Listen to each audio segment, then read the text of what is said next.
So we're not going to have to wait very long. So let's talk about the year 1886. Okay. What does that put us at? 9 years later. And once again, um, we're going to see trouble in the railroad industry.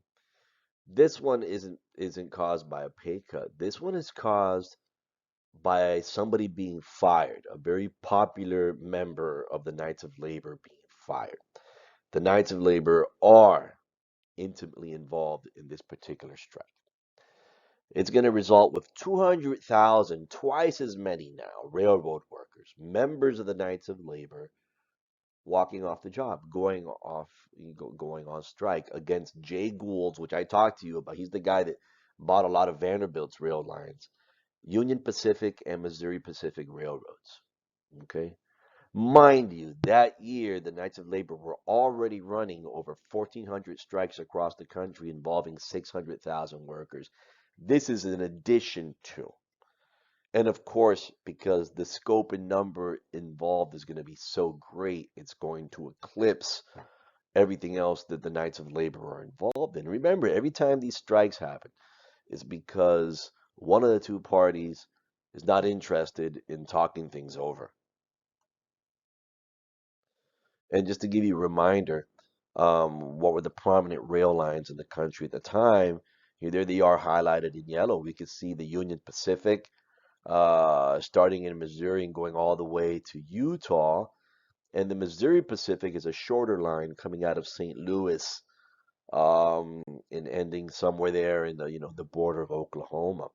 But other lines were involved as well.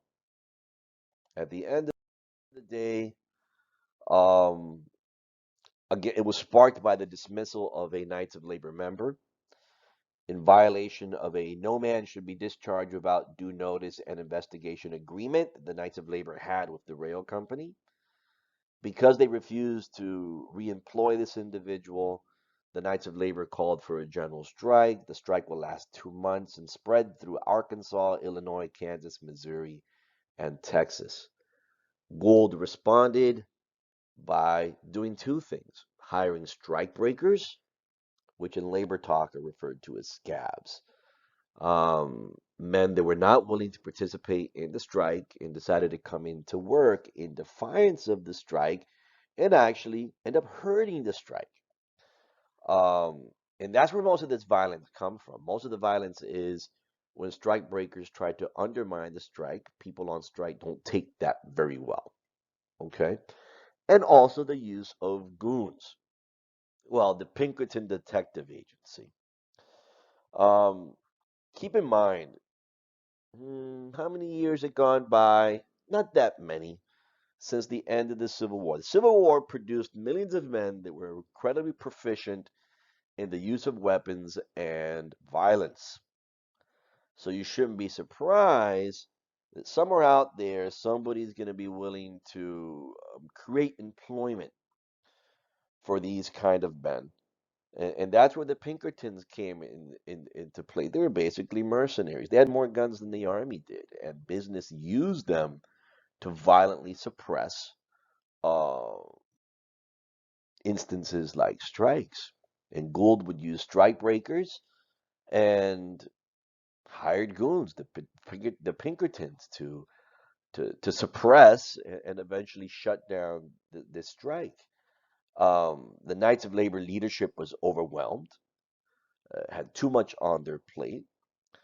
And and once these the papers that are pretty much funded by these very businesses start to spit out articles putting most of the blame, headlines putting most of the blame on the workers, public opinion, even more so than before, starts to turn on this time the Knights of Labor and associates them with radicalism and violence despite their best efforts to put distance between that and themselves. But we're not done with this year, because this is a year in which there is a number of strikes going on in the country at once. The Southwest Railroad strike was just a big one, but it's not the only one.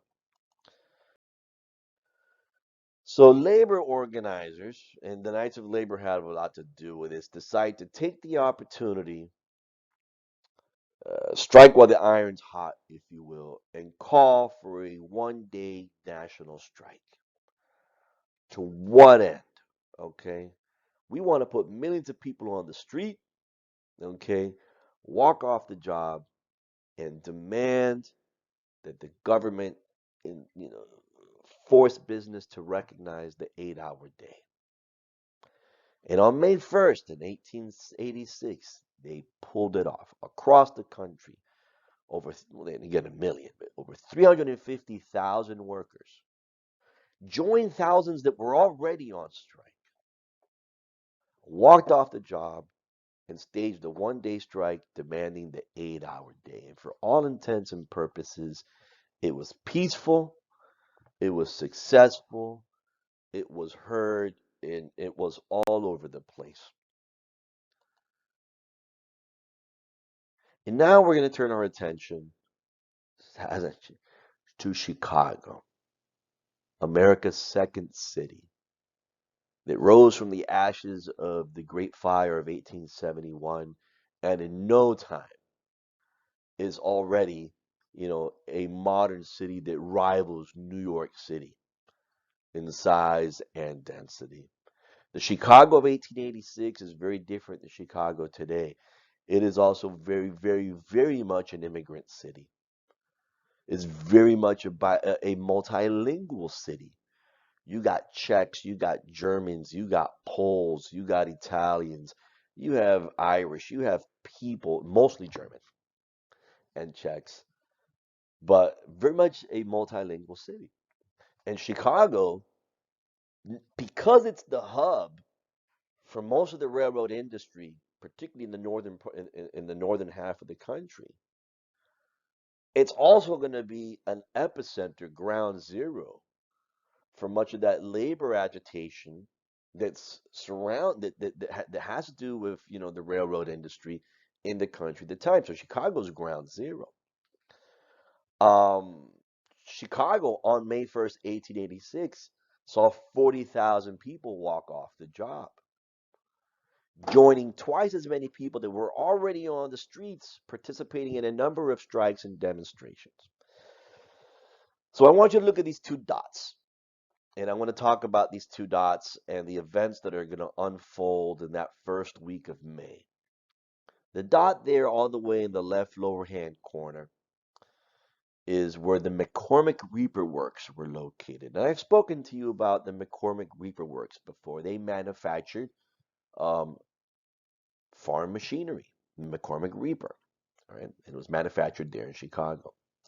And then the dot at the center of that map is a place, a square, an open area in Chicago referred to as Haymarket Square. Okay. So let's take you to the McCormick Works. 2 days after that successful, peaceful one-day strike, McCormick had already been engaged. Already there's a strike going on at the McCormick Reaper Works. It's May 3rd. It's 2 days after that national strike. Striking workers have been locked out of the McCormick plant since February. Since February, there was already a strike going on. And the management at McCormick, and probably Mr. McCormick themselves, combated the situation by replacing most of them with strike breakers. And knowing how unhappy those on strike were, these strike breakers were actually under the protection of 400 police. And as long as the strike continued, the strikers formed their picket line in the vicinity of the Reaper Works, okay, to demonstrate and protest not just to the folks in McCormick, but to the public that they were on strike. You should not buy anything from McCormick. McCormick needs to sit down with its workers, et cetera, et cetera. And most of the folks that are at that rally are either German or Czech, and most of the stuff that's being said that day is in German or Czech. Um, And then something happens. The shift ends. The strike breakers are going to leave the factory now and go home under the escort of police. And the folks that were at the rally, at the picket, decide to go and confront the strike breakers. And this usually ends really badly. In this case, because they're under police escort, the police start to open fire on the strikers who are approaching the strike breakers looking for a confrontation. And the police end up killing 6 of the people on strike. Now, one of the people present at that rally is a pretty well known and respected labor activist, particularly among the German immigrant community in Chicago at the time. And he runs to the printing office where his newspaper in, and he starts not just firing off an article condemning the violent reaction of the police at the McCormick Works, but calling for a rally the following day. Okay, so let's talk about these 2 folks that stood out in Chicago, particularly among not just the German immigrant community but the labor community as a whole. Albert Spies himself was a German immigrant, of which there were millions of them in the Midwest. A radical labor activist. He considered himself a socialist, later on an anarchist. Editor of the Arbeiter-Zeitung, which is basically translates into the Workers' Daily. He was the one that was speaking at the McCormick plant the day before, and all witnesses claimed that he actually called for restraint, and somebody in Czech screamed, let's go over there. And he's the one that runs back to the Arbeiter-Zeitung and not only puts together a pretty passionate indictment of the police conduct that day, but calls for a rally the next day. And then let's talk about Albert Parsons. Albert Parsons was born in Alabama, actually was a Civil War veteran. He fought on the side of the Confederacy. Um, During Reconstruction, he becomes a Republican, a scalawag. Former friends now become his enemies, and they see him as a traitor. So he is a man that has a change of conscience after the war. He moves to the North and gets very, very involved in labor issues and labor organizing. He also is a self-identified socialist, a labor leader, an editor, a renowned orator. He's one of the foremost speakers in the English language on behalf of the socialist cause in Chicago in the 1870s. 9 years earlier, he addressed 30,000 in Chicago during the Great Railroad Strike. On May 1st, 1886, in Chicago during the May Day strike, he led with his wife, Lucy Parsons, who also goes on to be a pretty instrumental person, an anarchist and a labor leader. He led 80,000 uh, people, a march of 80,000, which is believed to be the first May Day parade that ever existed. And these are just 2 individuals of a community of labor organizers and activists, socialist or anarchist leaders that lived in Chicago at the time. And you could believe that, business and the editors of the big papers and the authorities didn't like these guys very much because they agitated on behalf of working class, average, ordinary Americans that toiled, in dangerous factories and lived in dangerous, tenements for poverty wages. And that was their cause in life. And so, what this is leading us to is an infamous event in American history that occurs on May 4th, 1886. Remember, when Spies goes back to the Arbeiter Zeitung, he calls for a rally the following day. And there's undertones You know, one edition apparently he told people to come armed, and then in another edition he tells people, no, no, no, let's keep this peaceful. We're just gonna have good speakers, and we're gonna protest, not just, you know, we're just gonna protest the overall situation that's going on. This is a very heated number of months. The Southwest Railroad strike, and the strike at McCormick, and the national strike you know, on May 1st, and how it's all culminated on today. And we're really going to protest what happened yesterday, and we want justice for, you know, those strikers that were shot by the police the day before. Okay, so Haymarket. What is Haymarket? Its name is self-explanatory. During the day, it's a place where farmers from the outskirts of Chicago would come and sell their produce and animals and hay and et cetera, et cetera. But in the evening, they would pack up their things and leave, and it was pretty much an open square, and it was perfect for holding a public rally or demonstration. And actually, the rally was held in the evening. That's what it was called for. And as you can see in that very famous poster, it starts at 7:30 at night when the square is empty, if you will. So the meeting is called to begin at 7:30 at night. And notice it's both in English and German, which means there was a lot of German-speaking immigrants in Chicago that only spoke German. Not to mention there were Poles and Czechs and et cetera, et cetera. Here's a map here that gives you an idea of where exactly Haymarket Square is. It's that square right there that it's has an alley in front of it and to the side, and then they were kind of like on the street. The rally was held in the street, and you know, and the crowd ebbed and flowed from as little as 300 people to up to 3,000, and that 600 people to up to 3,000. And then later on at the night, it kind of dwindled down. And then notice how close they were to the police station.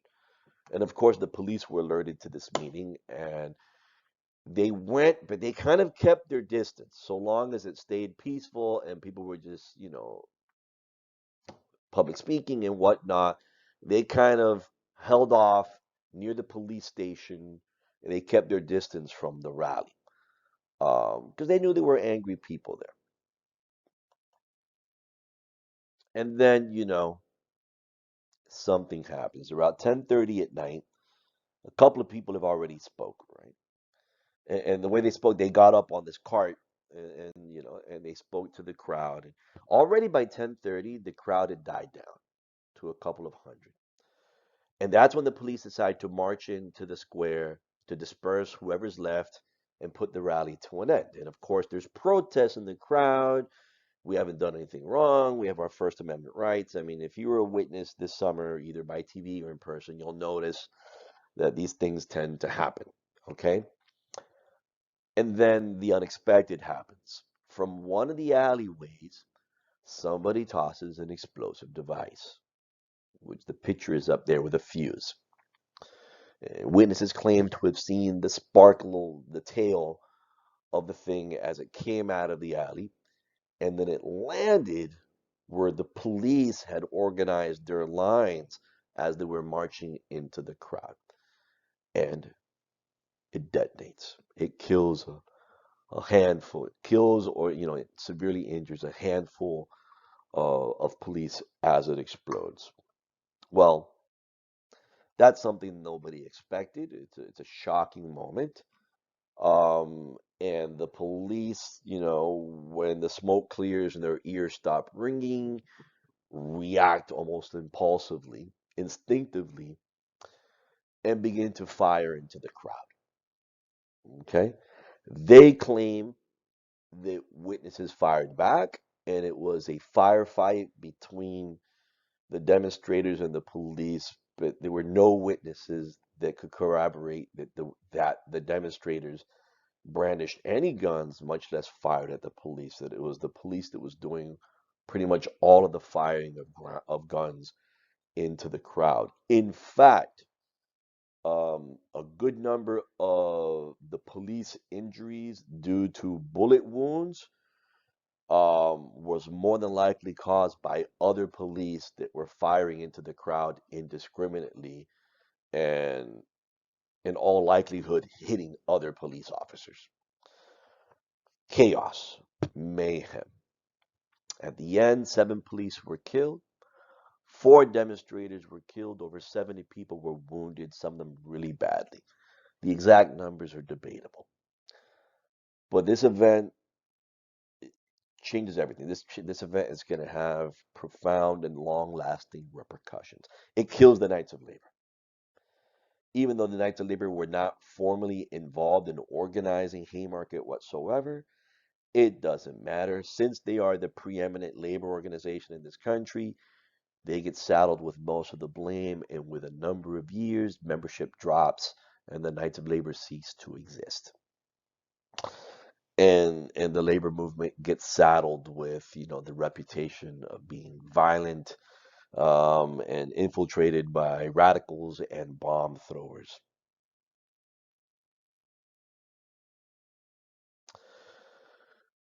The authorities of the city of Chicago, with law enforcement, wasted no time in rounding up 8 suspects that they believe to be responsible for the bomb and the chaos and the injury and the deaths that happened afterwards.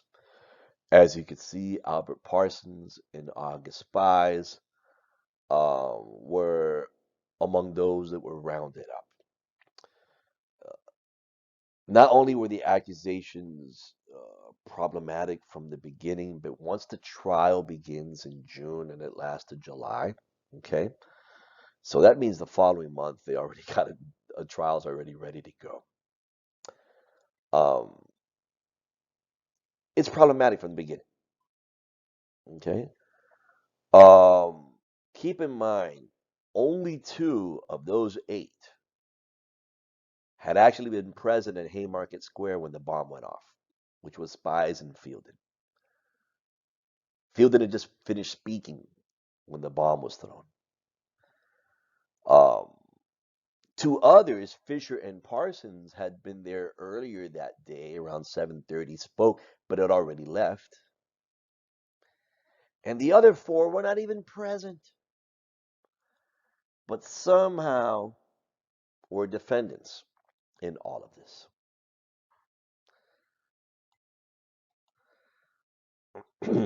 Judge Joseph Gary displayed open hostility towards the defendants throughout the entire trial, sided with the prosecution, evidently so, openly more than the defense. Jury selection lasted 3 weeks. Over 1,000 people were interviewed. Union members and socialists were dismissed from the jury. In the end, the final jury of 12 confessed to being prejudiced against the defendants before the trial even began. The prosecution, led by Julius Grinnell, argued that since the defendants had not actively discouraged the person who had thrown the bomb, they were therefore equally responsible as conspirators, working under the assumption that they must have known, if they were not the bomb throwers themselves, they must have known who the bomb thrower was. And because they did not dissuade the bomb thrower from throwing the bomb, they were just as responsible. In what court of law does that upside down logic, you know, is it even allowed? But in this one, it was, because this was a political trial. Okay? The powerful and influential of the city of Chicago used the massacre at Haymarket as an opportunity to rid themselves of the most troublesome labor leaders in their city and make an example. Okay, this was not a legal trial. This was a political trial, and it's not the first or the last that would happen in our country. Um, Not one witness ever claimed to have seen any of those 8 defendants throw the bomb, but the prosecution insisted that Louis Ling built it because they found a pamphlet on bomb making at his home. They knew that August spies had like a couple of sticks of dynamite, but dynamite wasn't used. He owned a couple of sticks of dynamite. In the end, the jury found all 8 guilty. Judge Gary sentenced 7 of the defendants to death by hanging and Neeb to 15 years in prison, provoking worldwide protests from labor organizations around the country and around the world, who saw this as what it was, a political trial.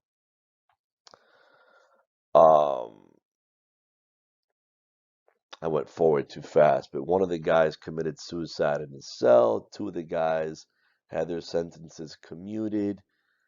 Parsons spies and 3 others were hung and died. And then, when the city of Chicago decided to commemorate that tragic event, they decided to erect a monument. And when they erected a monument, they erected it in remembrance to honor the police officers that lost their lives on May 4th, 1886 in Haymarket Square, with no mention of the unarmed, peaceful demonstrators that were there that day. At the statue, uh, that's a picture of the statue that was erected. And what you're looking at there is possibly the most vandalized statue in all of American history. That statue was bombed 3 times. The last time it was bombed was in 1968 by the Weather Underground during in the 1968 Democratic National Convention.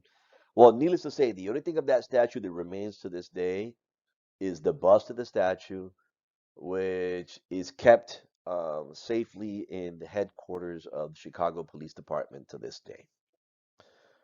In a nearby cemetery, I wish I could tell you the name, uh, labor unions were able to scrape up the money, and they built their own memorial in the name to memorialize the demonstrators that had lost their lives that day.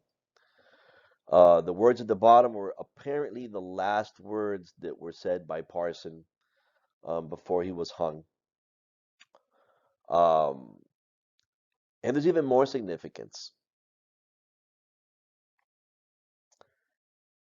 After what happened in Chicago and the case of the Haymarket martyrs that died that day, labor unions across the world, particularly in Europe, decided uh, to make a public declaration that from that point forward, May 1st would be International Labor Day.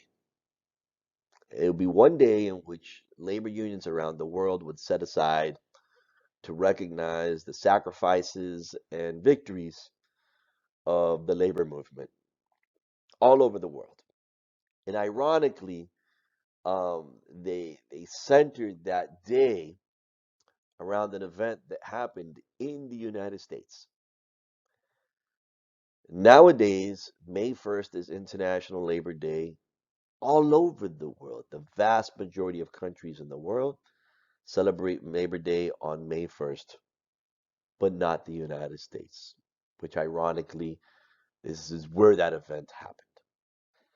So this was a long one, folks, but I hope it wasn't boring. And we're not done yet. This is just the beginning of the history of the labor movement in this country.